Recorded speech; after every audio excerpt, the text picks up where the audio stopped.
नमस्कार साथियों। भारत देश की एक बहुत बड़ी भर्ती जो भारतीय डाक विभाग ग्रामीण डाक सेवक की निकली है, इसका रिजल्ट आ रहा है। लाखों बच्चों ने अलग अलग राज्यों से फॉर्म अप्लाई किया है।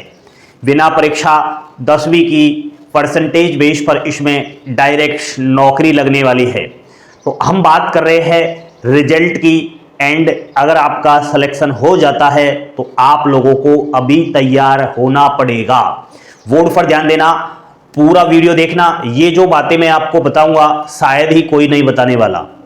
देखो भाई, भारतीय डाक विभाग इंडिया पोस्ट ऑफिस में जीडीएस की यानी कि ग्रामीण डाक सेवक की जो नई भर्ती निकली है शेड्यूल 1 जनवरी 2026 के नाम से, इसमें 28,636 टोटल वैकेंसीज है अलग अलग 23 सर्किल्स पर।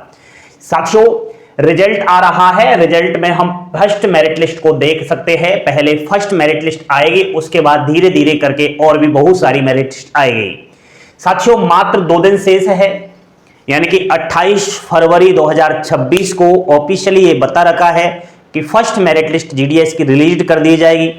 आज 26 फरवरी हो चुका है, बहुत कम समय है हमारे पास। तो जो भी फर्स्ट लिस्ट में सेलेक्टेड स्टूडेंट्स है, यानी जिन जिन स्टूडेंट्स का फर्स्ट लिस्ट में नंबर आने वाला है, वो सभी डॉक्यूमेंट वेरिफिकेशन के लिए तैयार हो जाइए। ठीक है, अब आपका डॉक्यूमेंट वेरिफिकेशन होगा। केवल मात्र आपको 15 दिन का टाइम मिलेगा, यानी कि जिस दिन मेरिट लिस्ट आएगी उस दिन से ठीक 15 दिन तक आपके डीबी चलेंगे, उसके बाद बंद हो जाएंगे। ठीक है, जैसे 28 फरवरी को मान लिया जाए फर्स्ट लिस्ट आ जाती है, तो फिर ये 14 मार्च तक आपका डीबी चलने वाला है। साथियों, मैं बात कर रहा हूं जीडीएस के डॉक्यूमेंट वेरिफिकेशन को लेकर के। जीडीएस का डॉक्यूमेंट वेरिफिकेशन 2 बार होता है। तो आपको बता दूं, इसमें सबसे पहले आपको पहला डॉक्यूमेंट वेरिफिकेशन करवाना होता है, और पहला डॉक्यूमेंट वेरिफिकेशन जो होता है इसमें 2 स्टेप होते हैं। कान खोलकर सुनना, ये बातें कोई नहीं बताएगा। 2 स्टेप। फर्स्ट स्टेप में फिजिकली डॉक्यूमेंट वेरिफिकेशन आपका होगा, यानी कि स्वयं कैंडिडेट्स को अपने डॉक्यूमेंट्स फाइल में रख करके ले जाने होंगे। सेकंड स्टेप में होगा डीजी लॉकर या एसडीबी मेथड से आपकी डॉक्यूमेंट्स ऑनलाइन चेक किया जाएगा।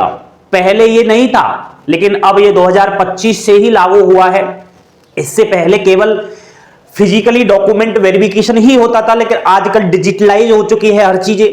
तो लाखों की संख्या में है अभ्यर्थी, तो फास्ट तरीके से अगर डीबी करवाना है तो ये ऑनलाइन माध्यम अपनाया गया है। तो ये 2 स्टेप से आप गुजरोगे।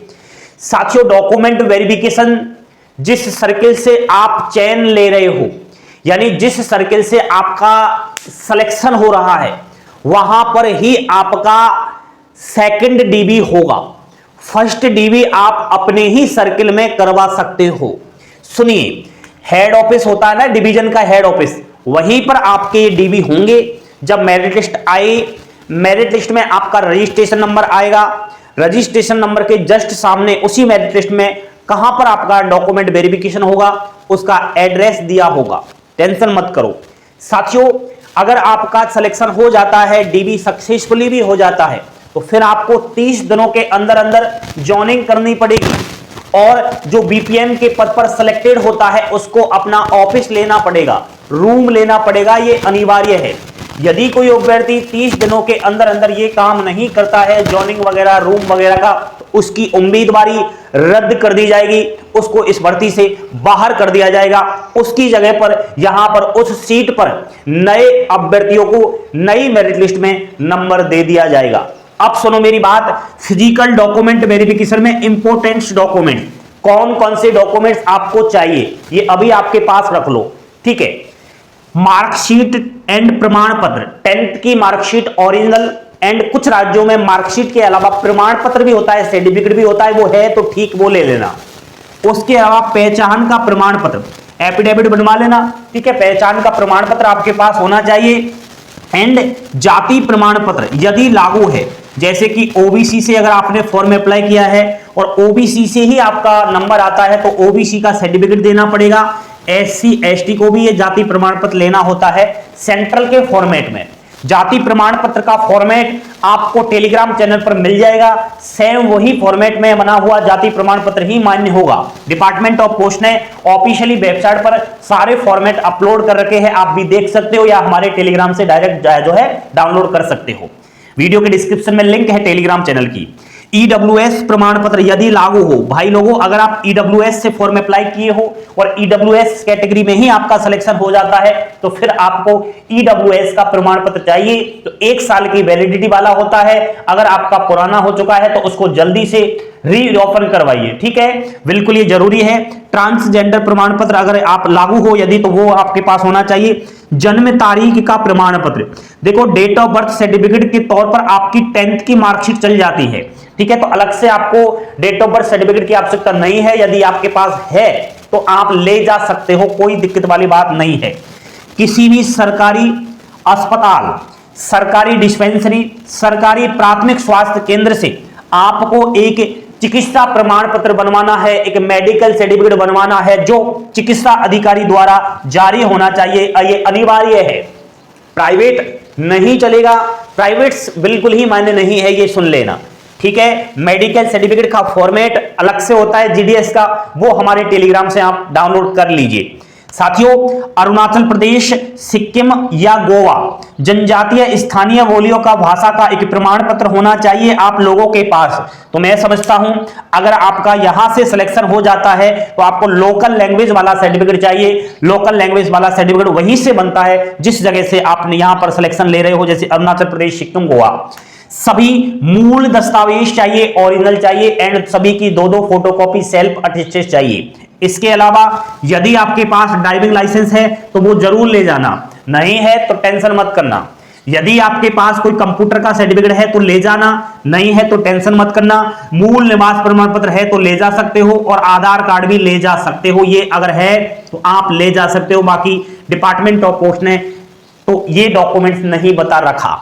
साथियों, एप्लीकेशन प्रिंट आउट, जब आपने फॉर्म अप्लाई किया था तो आपके फॉर्म का प्रिंट आउट आपके पास होगा, ये जरूर लेकर जाना है। मोबाइल नंबर और ईमेल आईडी वही लेकर जाना जब आपने फॉर्म अप्लाई करते समय दिया था। जिस मोबाइल नंबर ईमेल आईडी पर आपके फर्स्ट लिस्ट सेलेक्टेड का मैसेज आया है, डॉक्यूमेंट वेरिफिकेशन का मैसेज आया है, वही लेकर जाना है।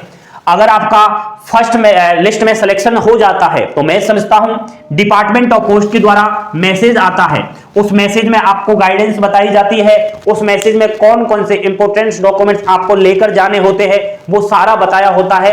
तो अभी आप वेट कीजिए, कुछ ही समय में आपके पास, अगर आपका फर्स्ट लिस्ट में सिलेक्शन हो जाता है तो मोबाइल नंबर और ईमेल आईडी चालू रखें, उसी पर डिपार्टमेंट ऑफ पोस्ट मैसेज करेगा, ठीक है। जैसे ही मैसेज आए मेरे को बता देना, ठीक है। साथियों, यहां पर ये तो हुआ फिजिकल डॉक्यूमेंट वेरिफिकेशन में इंपॉर्टेंट डॉक्यूमेंट्स, इसके अलावा कुछ भी नहीं चाहिए। अब हम सेकंड डीबी की ओर चलेंगे। तो सेकंड डीबी जब आपका होगा उसी सर्कल, उसी डिवीजन में, तो भाई अलग कुछ एक्स्ट्रा डॉक्यूमेंट्स आपको चाहिए होते हैं, लेकिन अभी आपको वो नहीं बताऊंगा। अभी तो आप पहला डीबी करवाइए। पहला डीबी जिसका सक्सेसफुली होगा वही सेकंड डीबी करवा पाएगा।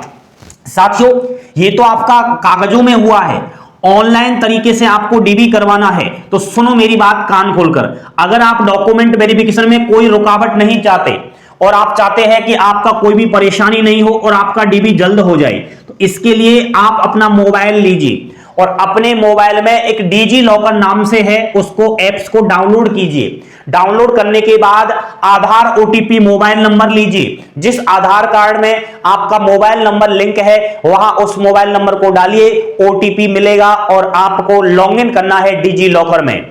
जैसे ही आप करोगे अपने आप आधार कार्ड वहां पर अपलोड हो जाएगा। उसके बाद 10th की मार्कशीट आपको अपलोड करनी है। 10th की मार्कशीट की पासिंग ईयर, रोल नंबर वगैरह डालना, ऑटोमेटिक डाउनलोड हो जाएगी। 12th अगर आपने किया है तो वो मार्कशीट आप डाउनलोड करना, कास्ट सर्टिफिकेट भी डाउनलोड कर लेना, कास्ट सर्टिफिकेट के नंबर डाल लेना, वो ऑटोमेटिक डाउनलोड हो जाएगा। अदर जो डॉक्यूमेंट्स है वो सारे डिजी लॉकर में आप अभी डाउनलोड कर लो, अगर आपको फास्ट डीबी चाहिए तो। अगर डिजी लॉकर में आप नहीं चाहोगे तो भाई परेशानियां आएगी, वहां पर दिक्कतों का सामना करना पड़ेगा। एक्टिवेट हो, सोशल मीडिया चलाते हो, फेसबुक, इंस्टाग्राम और रील्स वगैरह तो आप देखते हो, तो जब जीडीएस का डीबी करवाओगे तो इतनी सी भी मेहनत नहीं करोगे क्या?